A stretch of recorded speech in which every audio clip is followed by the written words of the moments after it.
నమస్కారం, welcome to I dream ధర్మ మార్గం కార్యక్రమానికి స్వాగతం. నేను మీ విజిత.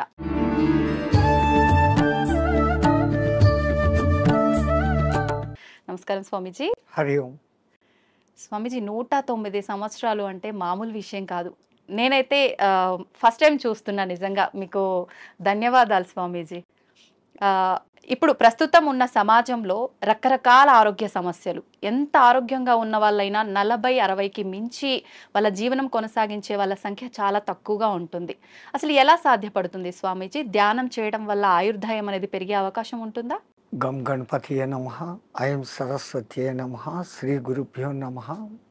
మా గురుగారైనటువంటి మహంత్ హిమాలయ గిరిజీ మహారాజ్ వారి పాదపద్మంలోని మనసులో స్మరించుకొని వీక్షిస్తున్న టీవీ ప్రేక్షకులకు శుభము మంగళము జరగాలని కోరుకుంటూ, మనిషి ఆయురార్థం మనిషి చేతిలోనే ఉంది.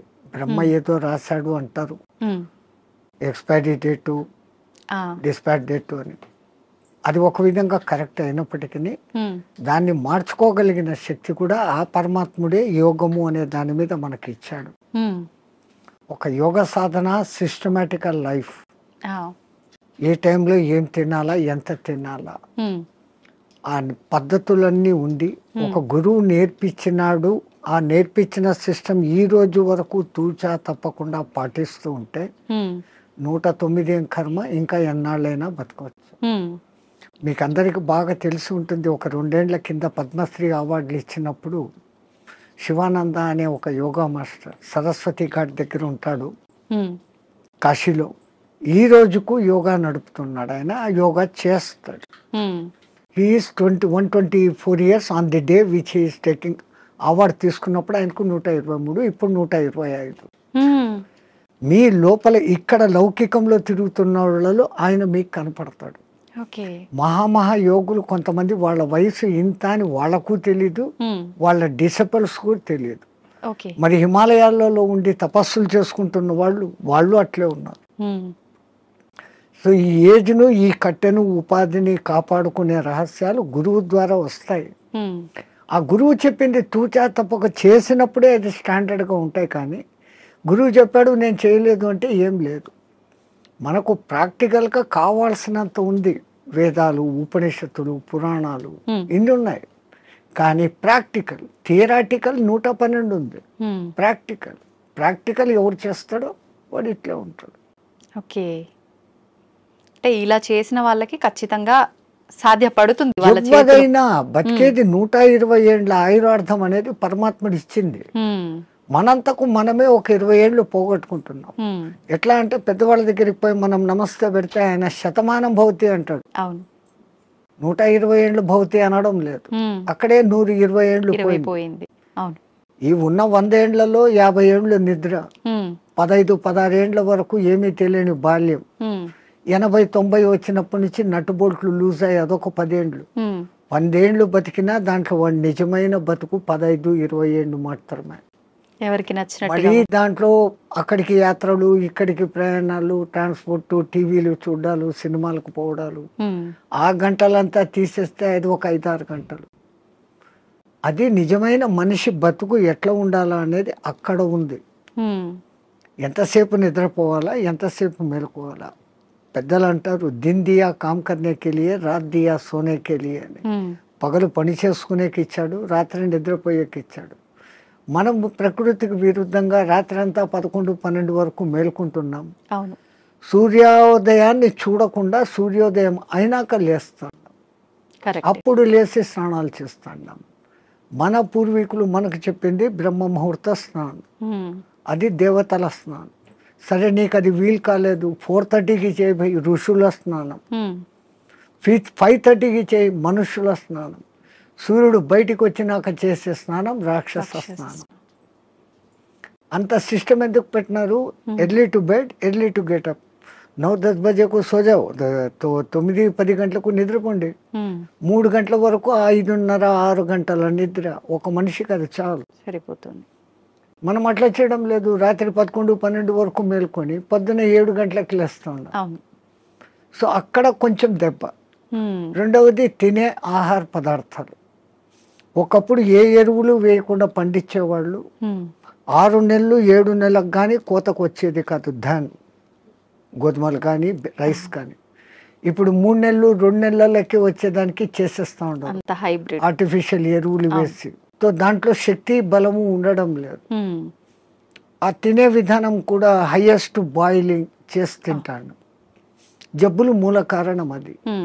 పరమాత్ముడు సృష్టించిన 84 లక్షల జీవరాశుల్లో ఏది కూడా ఉడికించి తినడం లేదు, ఫ్రిడ్జుల్లో పెట్టుకోవడం లేదు. అవి హ్యాపీగా ఉన్నాయి, కంటద్దాలు పెట్టుకోవడం లేదు, చౌట్ మిషన్ పెట్టుకోవడం లేదు. మనం పెట్టుకుంటున్నాం. కరెంట్ ఆ ఫుడ్కు వ్యతిరేకం. సహజ ఆహారం ఋషులు మునులు అంతా కందమూలాలు, పండ్లు, ఫలాలు.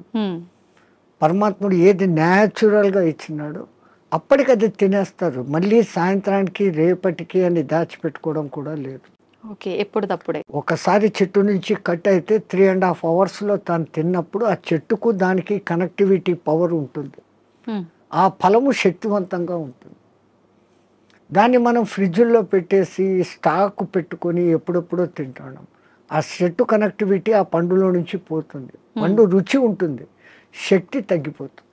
అయితే స్వామీజీ, ఇప్పుడు మీలాంటి యోగులకే సాధ్యపడుతుందా? ఇప్పుడు మీరు చెప్పినట్టుగా ఇలాంటి ఆహార నియమాలు పాటించి ధ్యానం పైన ఫోకస్ చేస్తే నార్మల్ మనుషులకు కూడా సాధ్యపడుతుందంటారా? ఎవరికైనా అమ్మ, పరమాత్ముడు 24 గంటలు టైం ఇచ్చాడు. 23 గంటలు మీ నిద్ర, మీ లౌకిక వ్యవహారాలు అన్నీ చూసుకోండి, ఎంజాయ్ చేయండి. మనిషి జన్మ ఎత్తే ఆనందించాల. ఫ్రెండ్స్తో, రిలేటివ్స్తో సినిమాలు ఎంజాయ్ చేయండి. బట్ 1 అవర్ నాది అనుకోండి. ఈ 1 అవర్లో ఒక half an hour body fitness ఎక్సర్సైజులు, ఒక్క 30 మినిట్స్ నేను ఎవరు అన్న ప్రశ్న వేసుకొని మీలోకి మీరు ప్రయాణం. అది ఆత్మధ్యానం అంటాం మేము. ఓకే, బయటికి గమ్మని కూర్చొని ఉంటాం. దానికి ఇంకా ఎన్నో పద్ధతులు ఉన్నాయి. ఒక విగ్రహాన్ని ఊహించుకుంటూ ఆ విగ్రహ మంత్రమే చదువుతూ భ్రమర కీటక న్యాయం అయిపోవడం ఒక విధానం. ఏది లేది నిరాకారాన్ని చూడాలా అనుకున్నప్పుడు ఆ నిరాకారాన్ని జ్యోతిగా భావించి చూడడం ఒక విధానం. ఆ జ్యోతి నాలోనే వెలుగుతుంది అనుకొని ఆ జ్యోతి దర్శనం కోసం తప్పిస్తూ తపన చేయటం ఒకటి. ఓకే, ఇట్లా విధానాలు వేరే వేరేగా ఉన్నాయి. మన ఋషులు మనకు 100 మార్గాలు చూపించారు. ఎవరికి ఏది అడాప్టబుల్లో, ఎవరికి ఏది సూటబుల్లో, ఎవరికి ఏది సులభంగా చేసుకోగల శక్తి ఉందో వాడు అది చేసుకుంటాడు. 3 to 3:45 దేవతల టైం. ఓకే, 3:45 to 4:45 ఋషుల టైం. 4:45 to 5:45 మానవుల టైం. ఓకే, ఆఫ్టర్ దట్ రాక్షసుల టైం అని అంట. ఇప్పుడు ప్రతి ఒక్కరూ రాక్షసుల టైంలోనే అన్ని స్నానాలు. సూర్యోదయం అప్పుడు ఆ అరుణ కిరణాలు అని వస్తాయి కదా, దాంట్లో ఎన్నో రకాల మనకు ఆరోగ్యాన్ని, ఉత్తేజాన్ని కలిగించే వేవ్స్ ఉంటాయి. అల్ట్రావైలెట్, ఇన్ఫ్రారెడ్, ఎలక్ట్రోమాగ్నెటిక్, దానికి ఏమో ఇప్పుడు ఈ పేర్లన్నీ పెట్టారు. అప్పుడు సూర్యుని 7 వర్ణాలకు కలుపుకొని దాంట్లో తెలుపులో 7 వర్ణాలు ఉన్నాయని మన వాళ్ళు గుర్తించి చేస్తాను ఆ సాధన, వర్ణ సాధన. ఇప్పుడు అదే కలర్ థెరపీ అని మళ్ళీ బయటకు వచ్చింది. రంగు బాటళ్ళలో నీళ్లు పెట్టి సూర్యుడి దగ్గర పెట్టి బయట ఎండలో 7 రోజులు అట్లా పెట్టిన నీళ్లు తాగితే ఆ కలర్కు సంబంధించిన జబ్బు ఉన్న వాళ్ళకు క్యూర్ అవుతారు. ఒక్క సూర్యుడు ఆరోగ్య ప్రదాత అని మన వాళ్ళు చెప్పారు. దాంట్లో నుంచే ఇన్ని వస్తున్నాయి. ఇప్పుడు మన భూమి మీద పెరుగుతున్న మూలికలు అన్నీ పెరుగుతున్నాయంటే సూర్యుడు ఆధారం. నైట్ పూట తన సూర్యకిరణాలనే చంద్రుని మీదకి పంపించి అక్కడి నుంచి రిఫ్లెక్ట్ అయ్యి అదే ఔషధులకు శక్తిని ఇస్తున్నాడు సర్కిట్. ఓకే, సో అందుకే మన పూర్వీకులు గుర్తించి ఆరోగ్యం భాస్కరాది చేత అన్నారు. ఆరోగ్యం సూర్యుని చేతిలో ఉంది. ఓకే స్వామీజీ, ప్రాణాయామం ఇది చేసే వాళ్ళు ఎక్కువ కాలం జీవించే అవకాశం ఉంటుందంటారు కదా? 100%. పూర్వీకులు చెప్పిన లెక్క 21,600 రెస్పిరేషన్స్, 21,600 హంస జపం సాధారణంగా ఎవడో చేసేస్తాను ఇన్వాలంటరీ. అప్పుడు ఆ ఊపిరితిత్తులు ఇంతే పని చేస్తుంది. ఇటు తీసుకుంటున్నాం, ఇట్లా వదిలేస్తున్నాం. పరమాత్ముడు మనకు ఊపిరితిత్తులు ఇంత పని చేసేకి ఇచ్చాడు. దాంట్లో 10th కాదు కదా, 1% కూడా మనం చేయడం లేదు. తీసుకుంటున్నాం, వదులుతున్నాం. తీసుకున్న గాలిని యూటిలైజ్ చేసుకోవడం లేదు, ఉపయోగించుకోవడం. దానికి ప్రత్యేకంగా ఈ పూరక కుంభక రేచకాలు అనే ప్రాణాయామ వ్యవస్థ పెద్దవాళ్ళు పెట్టారు. ఓకే. సంపూర్ణంగా ఊపిరితిత్తులు నిండేంతగా దీర్ఘంగా శ్వాస తీసుకొని ముక్కులు మూసేస్తాం. ఓకే. ఆ తర్వాత బలవంతంగా ఆ గాలిని మింగుతున్న ఫీలింగ్ చేసి కడుపులో కూడా గాలి పోతోంది అని చెప్పి మళ్ళీ ఒకసారి ముక్కులు ఓపెన్ చేసి ఇంకొంచెం తీసుకుంటాం. అంత గాలి తీసుకొని మన కెపాసిటీని బట్టి 30 సెకండ్స్ 40 సెకండ్స్తో ఆరంభించి నెలలు సంవత్సరాలు గడిచేసరికి 2 మినిట్స్ 2.5 మినిట్స్ వరకు ఆ కుంభకంలో ఉంచినప్పుడు తీసుకున్న గాలి మొత్తం యూటిలైజ్ అయి కణాలు ఇడిచిన కార్బన్ డైఆక్సైడ్ అంతా వచ్చి బయటకు వచ్చేస్తుంది. అది రేచకం. ఈ విధంగా చేయడంలో మనకు శాస్త్రజ్ఞులు మన ఆ పూర్వీక శాస్త్రజ్ఞులు చెప్పింది ఇడా పింగళ అనేది సూర్య చంద్ర నాడులు. ఒక ముక్కు ద్వారా చల్లని గాలి బాడీలోకి వస్తుంది, ఒక ముక్కు ద్వారా వేడి. శరీరంలో శీతోష్ణాలు సమస్థితిలో ఉండి ఆ రెండింటిని నియంత్రించగలిగినప్పుడు వాయువు ఈ 2 ముక్కులలో కాకుండా మనకున్న 72,000 నాడులలో 11 నాడులు ముఖ్యం. కండ్లకు పోయేది, చెవులకు పోయేది, ముక్కులకు పోయేది. ఇవన్నీ కాకుండా ఈ 11 మళ్ళీ సుషుమ్న అనేది మూలాధార చక్రం నుంచి సహస్రారం వరకు కనెక్టివిటీ కలిగిన ఒకే ఒక్క నరం. మిగతాది కొన్ని చోట్ల వచ్చి కట్ అయిపోతాయి, మిన్ని చోట్ల వచ్చి కట్ అయిపోతాయి. ఇది అఖండంగా మూలాధారం నుంచి అక్కడ దాకా వస్తుంది. దాని లోపలికి గాలి ప్రవేశం చేసినప్పుడు అక్కడ జరిగే సంచలనం మనిషికి దీర్ఘాయుష్యం. అసలు ఈ ప్రాణాయామం చేస్తేనే దీర్ఘాయుష్యం. కారణం మామూలు మనిషి ఒక నిమిషంలో 15 రెస్పిరేషన్లు తీసుకుంటే నేను నిమిషం సేపు గాలిని బంధించగలిగినాను అంటే నాకు 15 రెస్పిరేషన్లు సేవ్డ్ కదా. It is in my bank account. ఒక్క ప్రాణాయామంలో నేను 15 ఊపిర్లు మిగిలిపెట్టుకుంటే 1 గంట సేపు చేస్తే అంటే 60 నిమిషాలు ఇంటూ 15 900 వాయువులు.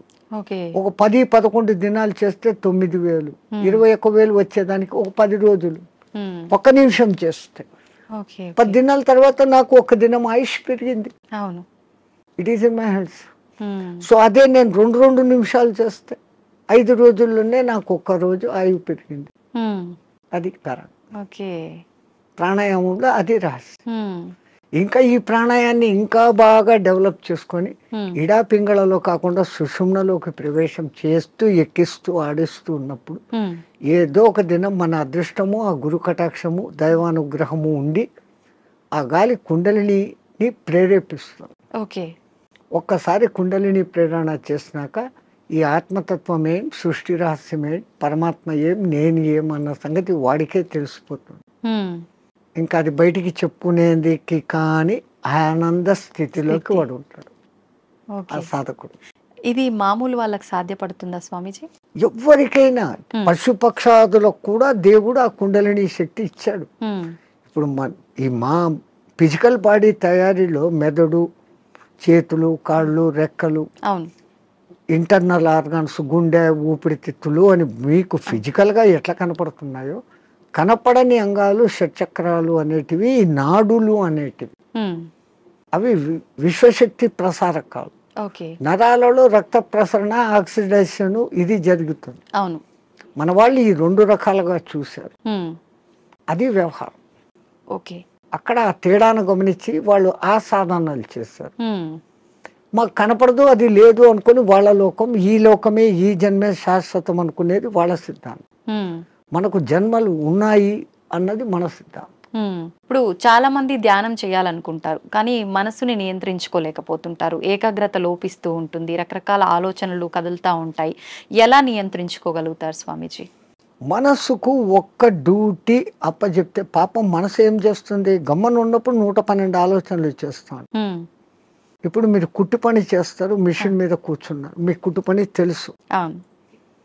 ఇన్వాలంటరీగా మీరు ఆ బట్ట అక్కడ పెడతారు, ఎట్లా పొడి చేయాలో చేస్తారు, కాళ్ళు కదుపుతూ ఉంటారు, కుట్టు మిషన్ నడుస్తుంటుంది, కళ్ళతో చూస్తుంటారు, కుట్టు పోతుందా లేదా పోతుంది. ఇదంతా ఎట్లొచ్చింది? ఒక ప్రాక్టీస్, ఒక దినంలో రాదు. సో అక్కడ మీరు మనసంతా ఎక్కడ పెట్టారు? కుట్టు లైన్ గా పోతుందా లేదా అనేదాన్ని. ఇంకోటి ముగ్గులు వేస్తారు బయట మీరు, 5 చుక్కలు ఇట్లా పెట్టాలా, 3 ఇట్లా పెట్టాలా ప్లాన్. అవును. ఈ ఒక్క లైన్తో అన్నిటినీ ఇట్ట తిప్పి కలిపేస్తాం. ఇక్కడికి తీసుకొని వస్తారు. అవును. మీ ఆంధ్రాలో రథం ముగ్గు అని వేస్తారు, ఉమ్, అన్ని చుక్కలను ఒక్క లైన్తో కలుపుతారు. కలుపుతారు. సో అక్కడ వాళ్ళ కాన్సన్ట్రేషన్ అంతా ఎక్కడుంది, నేర్చుకున్నప్పటి నుంచి ఎట్టట్ట తిప్పారు, చేసే కళ్ళు పని అట్టట్ల పైనే. పోతుంటాయి, చెయ్యి అట్టట్ట వెళ్ళిపోతూ ఉంటుంది. అవును. సో ఈ కాన్సన్ట్రేషన్ మీరు అక్కడ పెట్టారు. ఉమ్, అట్లే మనం ఒక్క దాని మీద కాన్సన్ట్రేషన్ పెట్టినప్పుడు మనసు ఆ టైంలో మీకు రెండో ఆలోచన ఏముంది, ఉమ్, ఆ ముగ్గు ఏం వేస్తున్నప్పుడు లేదు. అవును. మా మామ అట్లా అన్నాడు, మా కొడుకు ఇక్కడ పోయినాడు, ఇవన్నీ ఆ టైంలో లేదు. లేదు. టిఫిన్ చేయాలా, అది ఏ నథింగ్. ఉమ్, సో అక్కడ ఐడియల్ అయిపోయింది. ఆ, సో ఒక్క పర్టికులర్ డ్యూటీ మనసుకు అప్పచెప్పతే ఉమ్, ఆ మనసు అదే చేస్తూ ఉంటుంది. ఓకే. అందుకే మన పూర్వీకులు ఒక తమాషా ఎగ్జాంపుల్ చెప్తారు. ఉమ్, ఎవరో ఒక ఆయన తపస్సు చేశాడు, దేవుడు ప్రత్యక్షమైతే నా అన్ని పనులు చూసుకునేదానికి ఒక సెక్రటరీని నాకు అపాయింట్ చేయి. వాడు దేవుడే ప్రత్యక్షమైతే వాడు ఇట్లాంటి వరం అడిగాడు, ఉమ్, అది కూడా నేను చెప్పంగానే చేసేయాలా అన్నాడు.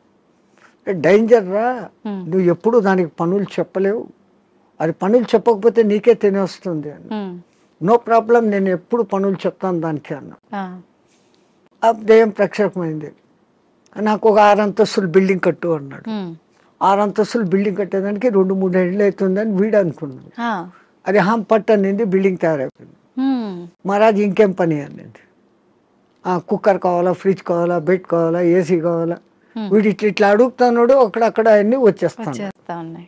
ఇంక ఓకే. ఏం అడిగేదానికి లేకుండా పోయింది. ఉమ్, ఇంకా దానికి పని చెప్పకపోతే వీడి పని పడుతుంది. అంతే. సో అప్పుడు వాడు గురువు దగ్గరికి పోయినాడు. ఉమ్, మహారాజ్ బుద్ధి లేక నేను ఇట్లాంటి వరం అడిగినాను, ఇది ఇట్లా చేస్తుంది అనుకోలేదు, what am I to do, క్యా కర్నా మై. ఆ, అరే ఉస్ బూత్ కో ఇతర లేకే ఆ దేయాన్ని ఎక్కడికి తా అన్నాడు. ఆ, అది వచ్చింది. మా గురువు చెప్పిన పని చేయను, దానికి కమాండ్ అన్నా. ఉమ్, అది ఇంకోటి మాట, వీడి మాట వినాలి కదా. అవును. వీడు చెప్పినాడు, మా గురువు చెప్పినట్టు చేయన్నాడు. ఉమ్, ఓకే మహారాజ్, గురు మహారాజ్ ఏం చేయమంటారు అని. ఆ, అక్కడ ఒక తాటి చెట్టు ఉండేది, దాన్ని ఎక్కువ దిగు అన్నాడు. అది ఈ రోజుకు ఎక్కి దిగుతానే ఉంది. ఆ, సో టెక్నిక్ అవును. అట్లా ఇదే దృష్టి, మనం ధ్యాస, నేను చెట్టు ఎక్కుతున్నాను, ఈ చెట్టులోకి శ్వాస ఎక్కి దిగుతా ఉంది, ఓకే. దాన్ని అబ్జర్వ్ చేస్తూ ఉంటే మీ మనస్సుకు ఉమ్, ఇప్పుడు ఇంకా అదే డ్యూటీ. అవును. అవును. దానికి రెండో డ్యూటీ లేదు, ఆ దేయానికి రెండో డ్యూటీ, మనసుకు రెండో డ్యూటీ లేదు. లేదు. ఈ ఎక్కి దిగడం గమనించడం, ఉమ్, అదే ప్రాణాయామ ప్రక్రియలో కూడా ఓకే. దాన్ని మంత్రంతో జోడించి చేస్తే ఇంకా శక్తివంతం. ఓకే. మన బాడీలోని కణకణము మంత్రబద్ధమైతూ ఒకానొక దినానికి ఈ మాంసపిండం మంత్రపిండం కాగలుగుతుంది. ఉమ్, మంత్రంతో అనుసంధానం చేస్తారు. ఓకే. మంత్రాలు చదవలేని వాళ్ళు ఉంటారు, ఉమ్, మాకు మంత్రాలు ఇష్టం లేదు, మేము మతం కాదు అనేవాళ్ళు అంటే ఉంటారు. మంత్రం ఎవరికి వాళ్ళు చెప్పుకోవాలా స్వామిజీ, ఉపదేశం తీసుకోవాలా గురువుల దగ్గర నుంచి? అందుకే గురువు అవసరం, గురు బినా విద్యా నహి అని.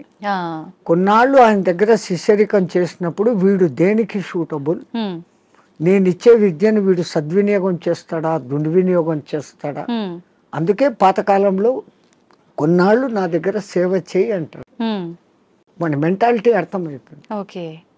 వాడు సిడ్ఫిరా అయితే గనక నేనేం నీ దగ్గర సేవ చేసేది, నాకు ఇంత పైసా ఉంది అంటాడు. ఆ, ఆ వినయత ముందు మనిషిలో ఉండాలి. ఉమ్, ఆయన దగ్గర ఈ పని చేస్తే నాకు మంచి జరుగుతుంది అనే విశ్వాసం ఉండాలి. ఉమ్, ఈ రెండు ఉన్నప్పుడు ఆ గురువు గాడిదను చూపించి ఇది దేవుడు, దీన్ని పూజ చేయంటే చేసినప్పుడు ఆ గాడిదలోనే నీకు దేవుడు కనపడుతుంది.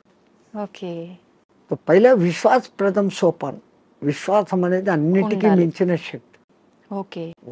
ఇక్కడ ఒకటి అచీవ్ చేయాలనుకున్నప్పుడు దాని మీద నేను చేయగలనా లేదా ముందే డిసిషన్ తీసుకోండి. ఉమ్, గురువు ఒక మంత్రం ఇచ్చాడు, ఈ అనుష్ఠానం ఇట్లా చేయాలా, రోజు లేచి ఈ అగ్ని తర్పణాలు చేయాలా, ఉమ్, ఇవన్నీ నేను చేయగలనా లేదా అనుకున్నప్పుడు గురుదేవా ఇయ్యండి అనాలి.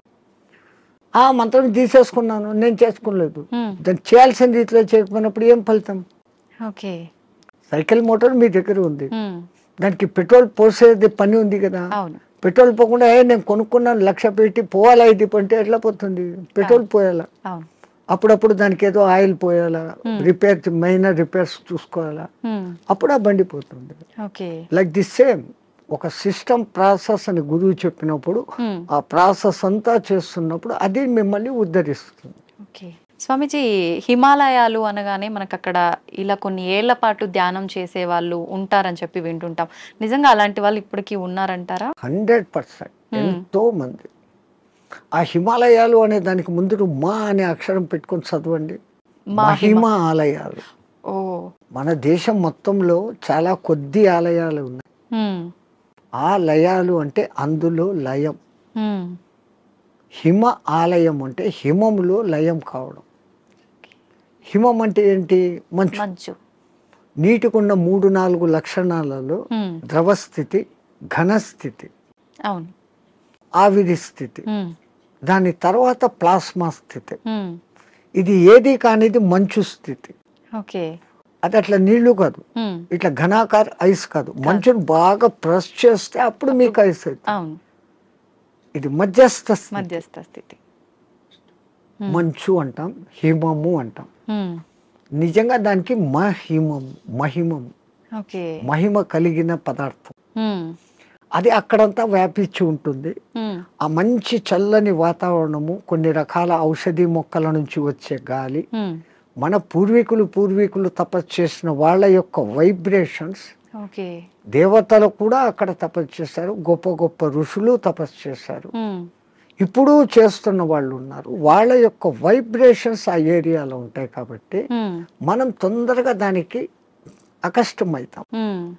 అందుకని అవి ఎప్పటికీ హిమ ఆలయాలు అందులో లయం అయ్యేదానికి చూపిస్తూ ఉండే మార్గాలు. స్వామీజీ, వాళ్ళు అలా కొన్ని ఏళ్ల పాటు ధ్యానంలో ఉన్నప్పుడు ఆకలి, దప్పికలు, నిద్ర ఏమీ ఉండవు, అలా ధ్యానంలోనే ఉండిపోతారంటారు కదా. అలా ఉండడానికి అంటే వీళ్ళు ఎన్ని ఏళ్ల పాటు వాళ్ళు సాధనమ్మ. ఏది ఇప్పుడు నేను చెప్పాను, ఏది సాధించాలన్నా సాధన. మీ తెలుగులో సింపుల్ పద్యం, సాధనతో పనులు సమకూరు ధరలోన విశ్వదాభిరామ వినరు. సాధన దేనికి కూడా, ఏది చేస్తే కూడా సాధన. స్వామిజీ, మన సనాతన ధర్మంలో ఓంకారానికి చాలా ప్రత్యేకత ఉంది. అది ఓంకారం కాదు, ఔంకారం. మీరు మనం పలకడమే దాన్ని తప్పు పలుకుతున్నాం. మనం మాట్లాడుతున్న ప్రతి మాటల్లో ఎక్కడో ఒక చోట అకారము, ఉకారము, మకారము ఉంటాయి. ఓకే, అకార, ఉకార, మకార, అర్ధమాత్ర ఇది ఓంకార. అర్ధమాత్ర మకారం అన్నాడు, ప్లస్ ఆ. ఓకే, అర్ధమాత్ర అంటే ఔం అని ఉచ్చరించినప్పుడు అకారము, ఉకారము రెండూ పలకబడి ఓంకారం దీర్ఘమవుతుంది. ఓకే, అకారం అన్నప్పుడు మీ స్థూల శరీరం, ఉకారం అన్నప్పుడు సూక్ష్మ శరీరం, ఓంకారం అన్నప్పుడు కారణ శరీరం. ఓకే, ఇంకో విధంగా చెప్పాలంటే అకారం అన్నప్పుడు జాగృత్ అవస్థ, ఉకారం అన్నప్పుడు నిద్రావస్థ, ఓంకారం అన్నప్పుడు సుషుప్తి అవస్థ. సుషుప్తిలో మనం ఆత్మస్థితిలో ఉన్నాం. మేలుకొని ఆత్మస్థితిలో ఉండేదానికి పరమాత్ముడు మనకి ఇచ్చిన అత్యంత గొప్పది, విశ్వమంతా వ్యాపించి ఉన్న శబ్దం ఏదైతే ఉందో అది ఓంకారం. ఓంకారం కాదు, ఓంకారం. అయితే మనం ఇప్పుడు మీరు చెప్పినట్టుగా చూస్తే ఎవ్వరం కూడా కరెక్ట్గా దాన్ని పలకట్లేదనే చెప్పాలి, సాధన చేయట్లేదనే చెప్పాలి. మరి అక్కడే గురువులు చెప్పేది ఈ వివరమంతా చెప్పి, ఒరే నాయనా ఇట్లా ఉచ్చారణ చేయన్నప్పుడు విశ్వమంతా వ్యాపించున్న ఆ శబ్దంతో మన శబ్దము అనుసంధానం అవుతుంది. సైంటిస్ట్ ఇప్పుడు రికార్డు చేశారు, సూర్యుడి నుంచి చూస్తున్న శబ్దము ఔం ఔం అని ఉంది, గెలాక్సీ సౌండ్ ఔం అని ఉంది, భూమి తిరిగే వేగపు సౌండ్, గ్రహాలు తిరిగే వేగపు సౌండ్ వేరే వేరే విధంగా వినపడుతున్నాయి, కానీ అంతంగా ఔం ఔం అన్న శబ్దమే ఉంది. సో దాన్ని ఇట్లా అట్టాడు చేసినప్పుడు ఔం ముక్కుల ద్వారా వదులుతున్నాం, మనం చేసేది ఓ అంటున్నాం నోటి ద్వారా. ఓడ, అవును, అవును అనేది రావడం లే. అవును అనే దాని పక్కన శూన్యం పెట్టినప్పుడు ఔం. అకార, ఉకార, మకారాలు 3 పలకపడతాయి. ఇక్కడేం జరుగుతుంది? ఓ అంటున్నాం, నోటి ద్వారా గాలిపోతాం. సో మనం పూర్ణ ఫలితం పొందలేదంటే చిన్న పొరపాటు అక్కడ ఉంది. అది ఎందుకు అంత రహస్యంగా పెట్టి గురువులు శిష్యులకే చెప్పినప్పుడు దాన్ని అర్థం చేసుకొని వాడు చేస్తున్నాడు. అందరికీ చెప్పాలా అంటే దానికి అర్హత ఉండాలి, ఆ ప్రాప్తత ఉండాలి. ఓకే. కానీ ఇప్పుడు అది కూడా మేము బహిరంగంగా అందరికీ చెప్తున్నారు. నాయనా మీరు చేసుకునే వాళ్ళు పూజలు చేసుకునేటప్పుడు ఇట్లా చేసుకోండి, సామూహికంగా అర్చేయండి. అది అలవాటు అయిపోయింది, రాదు. అవును. అందరూ ఔం అని ఎక్కడా పలకరు. మనం ఒక్కళ్ళం అక్కడ అందరూ ఓం నమ శివాయ అంటే మనం ఒక్కళ్ళం ఇక్కడ ఔం నమ శివాయ అన్నామంటే డిఫరెన్స్ అయిపోతుంది. మనమే తప్పు చేస్తున్నామేమో అనేటట్టుగా స్వరం మారిపోతుంది, వాళ్ళందరూ మన దిక్కు చూస్తుంటారు. సో మనము ఇంట్లో కూర్చొని ప్రత్యేక సాధనలు చేసేటప్పుడన్నా కనీసం ఎక్కడ ఏది ఉచ్చరించాల్సి వచ్చినా ఔం అని ఉచ్చరించండి, ఓం అని కాదు. ఓకే. ఇంకా సామూహికంలో తప్పడం లేదు. 10 మంది కూర్చొని శివ సహస్రనామము అష్టోత్తరము ఏదో ఒకటి చేస్తాం. ప్రతి దానికి ఓం నమ శివాయ, ఓం శంభవైతే నమో, భయోశ్వరాయ నమో, నిధనపతి నమ, నిధనపతాంతకాయ నమ, వీటన్నిటికి ముందు ఓం ఓం అంటారు. ఓం ఓం అంటాం. మాకు ఇదే అలవాటు అయిపోయింది, ఓం ఓం అని అంటాం. ఓం అనేది మా నోట్లో రాదు. నిజంగా అంటే మనం పలకాల్సిన మంత్రం ఏదైనా తప్పు పలుకుతున్నాము అంటే దానివల్ల మనకు ఫలితం కలగకపోగా దోషం కలిగే అవకాశం ఉంటుందా స్వామీజీ? దోషము అని అంటే సైంటిఫికల్ గా మీకు నేను చెప్పాలంటే ఇప్పుడు ఈ షట్చక్రాలు అనేది పెటల్స్ తో ఉంటుంది. మూలాధారం 4 పెటల్స్ దళాలు, స్వాధిష్టానం 6, మణిపూరకం 10, అట్లా 10, 12, 16, 2, 50 అక్షరాలు దాంట్లో నిక్షిప్తమై ఉంటాయి. వర్ష అనేది మూలాధారంలో, పాప బాబమ్మ అనేది అట్లా ఒకటి వేరేగా ఉంటాయి. ఈ మంత్రం ఒక రిథమాటిక్ గా చదివినప్పుడు మీరు పియానో మీద అది అడ్డదిడ్డంగా కొడితే సరిగ్గా రాదు. వాడు వాయించాల్సిన రీతిలో వాయించినప్పుడు సుమధురంగా వస్తుంది. ఇట్లా ఈ మంత్రం కూడా ఆ లెహర్ చదివినప్పుడు ఈ పెటల్స్ కదులుతాయి. ఆ పెటల్స్ కదిలినప్పుడు ఆ చక్రం కంట్రోల్ చేస్తున్న మీ ఇన్నర్ ఆర్గాన్స్. మూలాధారము పెద్ద పేగును కంట్రోల్ చేస్తుంది. స్వాధిష్టానము చిన్న పేగులను, యూరినరీ బ్లాడర్ను, రీప్రొడక్టివిటీ ఆర్గాన్ను చేస్తుంది. మణిపూరకము డైజెషన్ సిస్టము, చిన్న పేగులు ప్లస్ అన్నాశయము, వీటిని కంట్రోల్ చేస్తుంది. అట్లా ఏ అంగాలను అవి చేస్తుందో ఆ జరిగే వైబ్రేషన్స్ ఆ అంగాలను శక్తివంతంగా ఆరోగ్యవంతంగా చేస్తాయి. ముందు మంత్రాలలో ఉన్న అర్థం ఇది. అందుకనే వాళ్ళు స్వరము ఇట్లా పలకాల, ఇట్లా చేయాలని. వేదం అందరూ చదవలేము అంటే కారణం, ఓ గురువు దగ్గర 12 ఏళ్ళు నేర్చుకుంటే ఒక్క ఋగ్వేదం వస్తుంది మీకు. ఒక్కొక్క వేదం నేర్చుకునేకి 12 ఏళ్ల కాలం సుస్వరంగా. ఇప్పుడు అనేక మంది పాపం వేద పాఠశాలలు పెట్టి మళ్ళీ మన పూర్వ సంస్కృతి ఇంత గొప్పదన్న సంగతి తెలుసుకుని ఎట్లా చేస్తే బాగుంటుంది ఏమన్న సంగతి మీద పోతున్నా. వేదం అంతా సైన్స్ అమ్మా, ఊరికే ఏది చెప్పలేదు. సంధ్యావందనం చేసే దగ్గర నుంచి సైన్స్. ఇప్పుడు వీళ్ళు చేసే సంధ్యావనం తప్పు పట్టడం కాదు. పాతకాలంలో వాళ్ళు ఏం చేశారు, నదిలో వక్షస్థలం లోతు నీళ్లలో నీటికి ఎదురు ప్రవాహానికి నిలబడి ఓ చెంబుతో నీళ్లు తీసుకొని ఆ సూర్యుని దిక్కు పెట్టి ధారగా వదిలేవాళ్ళు. ఎప్పుడైతే ఒక మనిషి ఇంత లోతు నీళ్లలోకి పోతాడో అపాన వాయువు ఆటోమేటిక్గా పైకి వస్తుంది. మామూలు నీళ్ల తొట్టిలో ఒక ఎంటీ చెంబును ముంచండి, ఎంత ప్రెషర్ వస్తుంది, లోపల గాలి పైకి రావాలని చూస్తాం. అదేమో ఇంత చెంబు, ఎంతో బలం ఉపయోగించాలి. సో ఈ అపాన వాయువు పైకి వస్తుంది. మనం చెంబు నీళ్లు తీసుకొని అన్నప్పుడు ప్రాణవాయువుని తీసుకున్నాం. ప్రాణ అపాన సమాయక్తం పచాన్యన్నం చతుర్దినం అని భగవద్గీతలో చెప్పిన ఆ ప్రాణ అపాయాల సమ్మిళనం జరిగి శరీరంలోని స్థూల సూక్ష్మ కారణ శరీరాలకు ఆ శక్తి పోతుంది. ఆ ధార అట్లా వదులుతున్నప్పుడు సూర్యకిరణాలు ఆ ధారలో నుంచి ఫిల్టర్ అయ్యి వచ్చి ఇట్లా పెట్టి పోసేటప్పుడు సరిగ్గా మన షట్చక్రాలు ఉంటాయి. ఆ ధార మన ఎదురుగా షట్చక్రాల దగ్గర పడతా ఉంటుంది. ఆ కిరణాలు ఆ ఈ ధారలో నుంచి ఫిల్టర్ అయ్యి మన షట్చక్రాలకు కావాల్సిన కిరణాలను అందిస్తుంది. సూర్యుడిలో అనేక కిరణాలు ఉన్నాయి. సహస్ర కిరణుడు అని ఆయనకు పేరు. 1000 రకాల కిరణాలు ఉన్నాయి. ఒక్కొక్క కిరణం ఒక్కొక్క పని చేస్తుంది. ఆ పని చేయడం కూడా 12 నెలలలో ఒక్కొక్క నెలకు ఒక్కొక్క విధంగా చేస్తుంది. అందుకనే ద్వాదశాదిత్యుడు అని పేరు పెట్టారు. ఉన్న సూర్యుడు ఒక్కడైనా ఒక్కొక్క నెలలో ఆయన మార్పులు చెందుతూ ఆ కిరణాల ప్రవాహం ఇస్తాడు.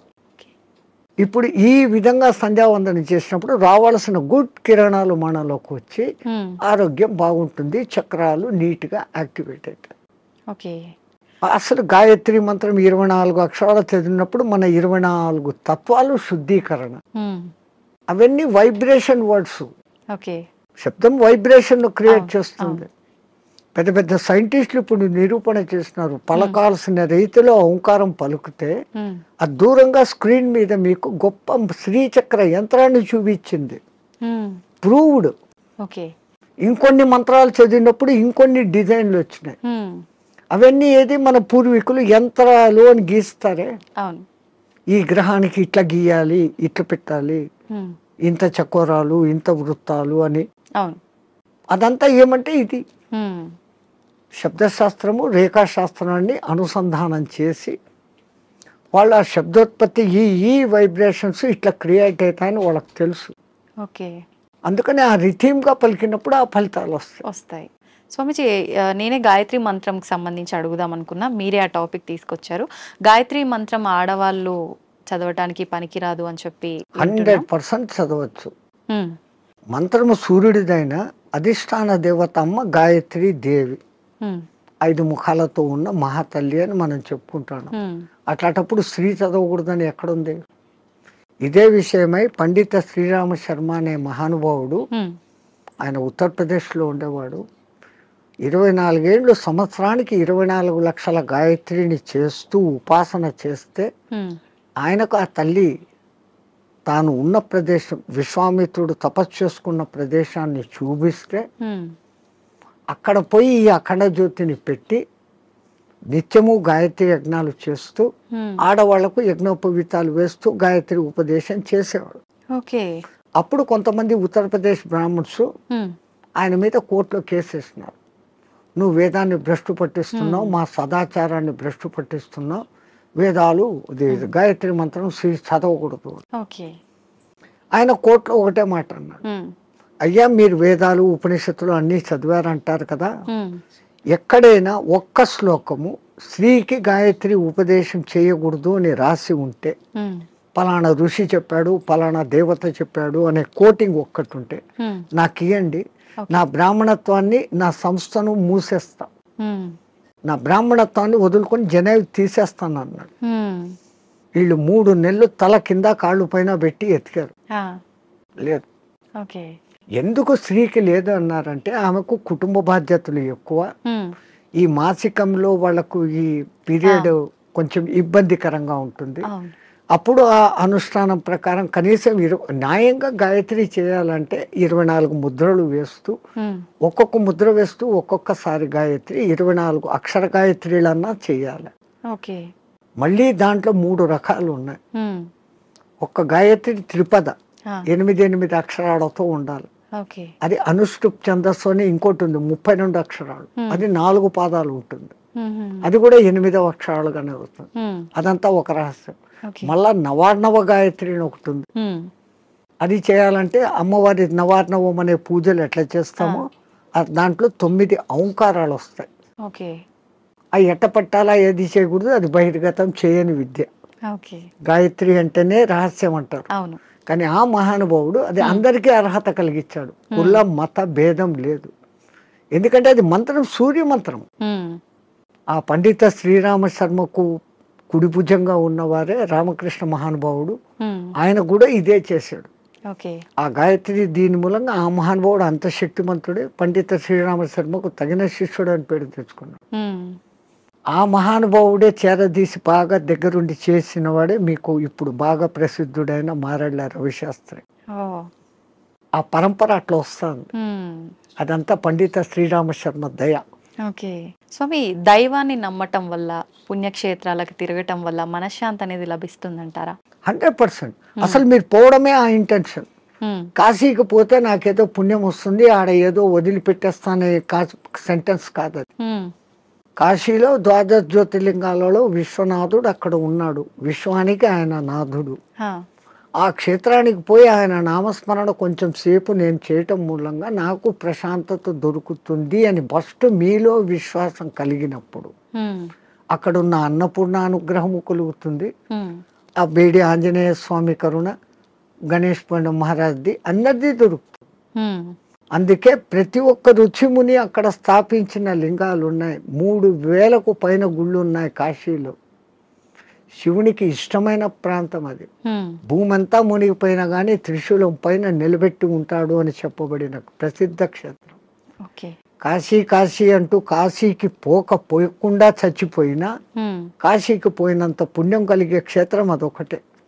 మిగతా క్షేత్రాలకు పోతానని ముక్కుబడి పెట్టుకొని పోకుండా పోతే ఏదో ప్రమాదము, వానికి శిక్ష ఉంది. కాశీ విషయంలో అలా లేదు.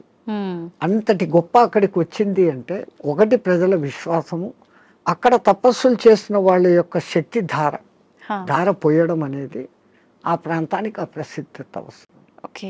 భూమి అంతా ఒకటే అయినప్పటికీ సులభమైన ఉదాహరణ, ఇప్పుడు ఎండాకాలం కాదు, మామూలు చిన్న ఎండ ఉన్నప్పుడు ఒక భూతద్దం తీసుకొని వచ్చి పేపర్ మీద పెడితే అది కాలుతా ఉంది. ఆ భూతద్దం నుంచి కిరణాలు కాన్సన్ట్రేషన్. అట్లా విశ్వశక్తి కాన్సన్ట్రేషన్ ప్రదేశాలు కొన్ని, అవి పుణ్యక్షేత్రాలు, తీర్థక్షేత్రాలు, తీర్థయాత్రలు. తీర్థం అంటే నీళ్లు. ఆ నీళ్లు ఎన్నో కొండల నుంచి ఆ ఖనిజాలను రాసుకొని దానిలో తీసుకొని చెట్ల వేర్ల ద్వారా ఆయా మూలికల శక్తిని తీసుకొని అవి రావటంతో ఆ నీళ్లు తాగితే శుభం. ఆ నీళ్లలో స్నానం చేస్తే స్కిన్ డిసీజెస్ పోతాయి. సో అది నీళ్ళ శక్తి, తీర్థయాత్రలు, పుణ్యక్షేత్రాలు అని పెట్టారు. స్వామి, ఇందాక మీరు స్టార్టింగ్లో అన్నారు కదా, చాలా మంది అంటుంటారు కాశీకి వెళ్ళినప్పుడు మనం ఏదో ఒకటి నచ్చింది వదిలిపెట్టి రావాలి అని చెప్పి చాలా మంది నమ్ముతుంటారు. అసలు నిజంగా ఎవరికి నచ్చిన దాన్ని వాళ్ళు వదిలేసి రావాలా? అసలు వదిలేయాల్సిన ఏంటి? అవును, నేను ఇట్లే చెప్తే ఒక ఆయన నాతో అన్నాడు, అవును స్వామి మీరు చెప్పినట్లే ఖచ్చితంగా వదిలిపెడతాను, మా నానమ్మ మా ఇంట్లో ఉంది, ఆమెను తీసుకెళ్తా కాశీకి, ఆమెను వదిలేస్తాను అన్నాడు. అది కాదు, మనకు అత్యంత ఇష్టము ప్రేమ కలిగిన పదార్థము తినేది కావచ్చు, మనం 24 గంటలు దాన్ని చూసి ఆనందించే వస్తువు, కానీ దాన్ని అక్కడ వదిలేసి ఇంకా దాన్ని తలుచుకోకుండా ఉండగలమంటే మన మనస్సు మీద మనం నియంత్రణ సాధించడం. మైసూర్ పాకు మీరు అక్కడ వదిలి వచ్చారమ్మా, మీకు బాగా ఇష్టం. ఇక్కడికి వచ్చిన 10వ రోజు 12వ రోజు ఎవడో పార్టీ పెట్టాడు, ఆడ మైసూర్ పాకు చూడంగానే ఈ కళ్ళు మీకు ఆర్డర్ ఇస్తుంది, ముక్కు ఆ మైసూర్ పాకను పట్టేస్తుంది, నాలుక నీళ్లు ఉడుతాయి.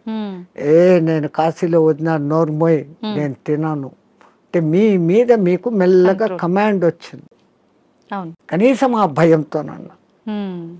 అట్లా కాశీలో వదలడం మూలంగా మీలో ఆత్మస్థైర్యత అనేది పెరుగుతుంది.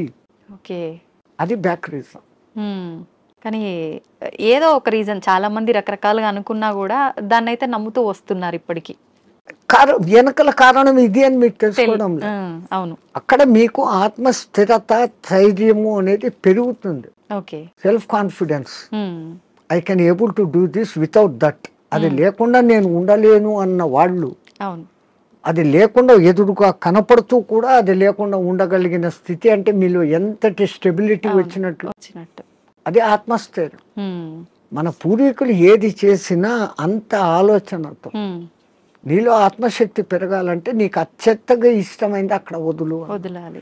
ఎందుకంటే ఆ కాలంలో కాశీ యాత్ర జీవితంలో ఒక్కసారి. అవును, ఆ 1000 కిలోమీటర్లు నడిచిపోయి మళ్ళీ వెనక్కి వస్తాడు. కాటికి పోయినవాడు కాశీ, అదేమో సామెత ఉంది మీ దాంట్లో, కాశీకి పోయినవాడు కాటికి పోయినవాడు ఒకటి అని. అవును, మళ్ళీ తిరిగి రారు అని చెప్పి. ఆ కాలం అట్లుంది, అడవులలో పోవాలి, దారిలో జంతువులు, వాతావరణం మారిపోవచ్చు. అవును, ఇన్నిటినీ తట్టుకొని అక్కడికి పోయి మళ్ళీ రాగలిగినాడంటే వాడు దేవునిగా పూజించేవాడు.